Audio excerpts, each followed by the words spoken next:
I just think we both want to win. You know, I saw Coach's comments about how much he wants to win. I think that's just the bottom line, whether it's regular season or playoffs. I think that's always the goal, is to just try to win. You know what I mean? Obviously, in the playoffs, it's a more heightened awareness of the stakes. But I think if we're all honest, every game's a playoff game. You know, that's just the way we all operate.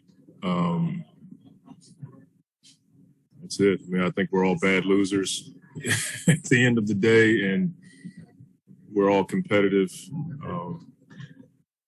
That's how I view it. I don't want to speak for Coach, but I think that's, when I read his quotes, I was like, I feel the same way about losing, you know, so that's how we all approach it. Nate McMillan getting the 700, and just what that meant to you to see that. I mean, he's a guy that if you know anything about me, which would be unfortunate for you, but I love Nate, and the success he's had inspires me. You know, he's meant a great deal to my life and coaching, but it says a lot about how good he is and that people trust him with their organizations, especially now because he was not going to coach anymore in that role. And he's competitive. He likes to teach and lead, and I'm just happy for him. That's a lot of games to win. And I think a lot of those numbers, in my opinion, you won't see people touching those numbers because the landscape of coaching is changing so much. So that's a huge accomplishment for a guy that, when I met him, he had no inclination to be a head coach, and he's one of the best coaches in the league. Well, talking about the opportunity he gave you, and also kind of his coaching tree, I guess you could say. Yeah, I mean, he's a gambler. You know, I had one meeting with him for about 30 minutes. We went to Fuddruckers, and by the time I got home, he had given me an offer, you know, and that was the extent of it. And I learned more in 5 years with Nate than probably any place I've been, because when I was in San Antonio, that ship was sailing, so I didn't understand from a coaching perspective how to build. I got an idea when I was in Portland, and he gave me a ton of latitude, and you know, there were days where he had to reel me in, and it was good for me. And I thank him all the time for how he helped my career, how he helped my family, and helped me as a person. Coach, I was just going to follow up on how'd you like how the guys responded with starting the game without Devin, and how Landry looked in that game the other night? Yeah, it was 30-18 quarter. From a numbers perspective, that was a good start, but I thought the mentality was solid. You know, there wasn't anybody trying to fill Book's shoes. We still played to the standard that we play to, with force and energy and sharing the ball and defending.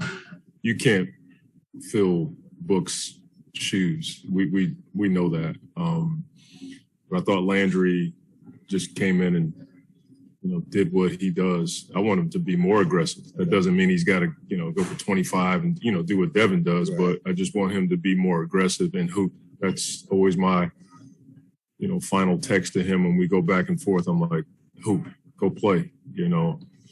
But I thought the team responded from an emotional night, game before, and then playing a tough Detroit team that just kept coming at you. I thought we just kept playing to our standard, and we were able to win the game. He talked to us earlier. It seemed like he beats himself up a lot, like he's constantly questioning or down or hard on himself. Yeah. Is that a good thing or a bad thing, or is it both? I don't know if it's either. I just think it's who he is. Many good players are like that. I mean, I think if you care, that's probably one of the indicators, is that you're, you know, highly critical of yourself.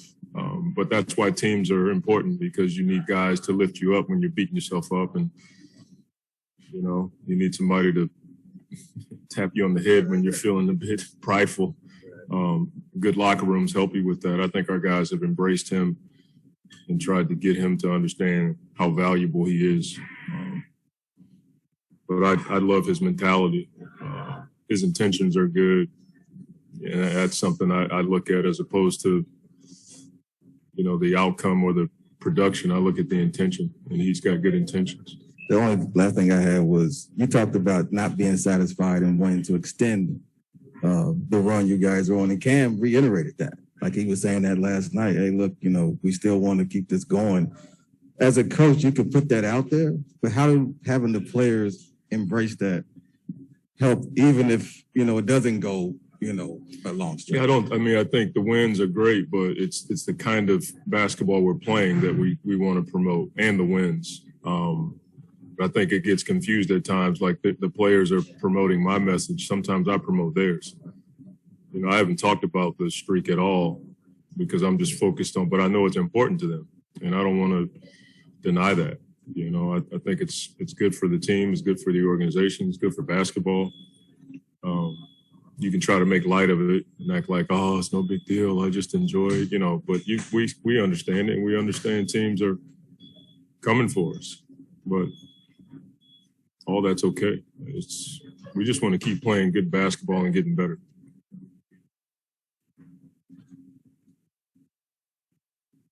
Did have one last one on Ayton, and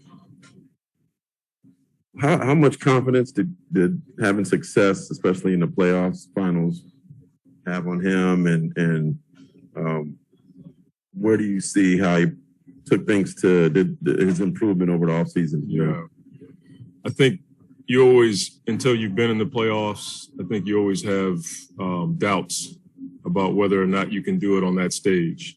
And I think him playing the way that he did allowed for him to understand, like, yes, you can, and you also can be better.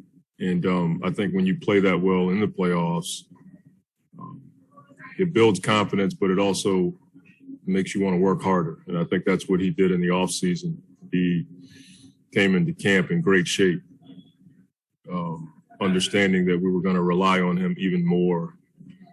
So I just think that that's something that he can build on. I mean, how many young bigs, we always talk about how, bigs are slower to, be able to produce that way. How many guys his age have been able to do that? It's a handful, and so I think that helps him with confidence too. But we told him all last year that we were going to rely on him, but it wasn't really me. It was really Chris and Jay and Book that really pushed him to be who he is today. Monty, just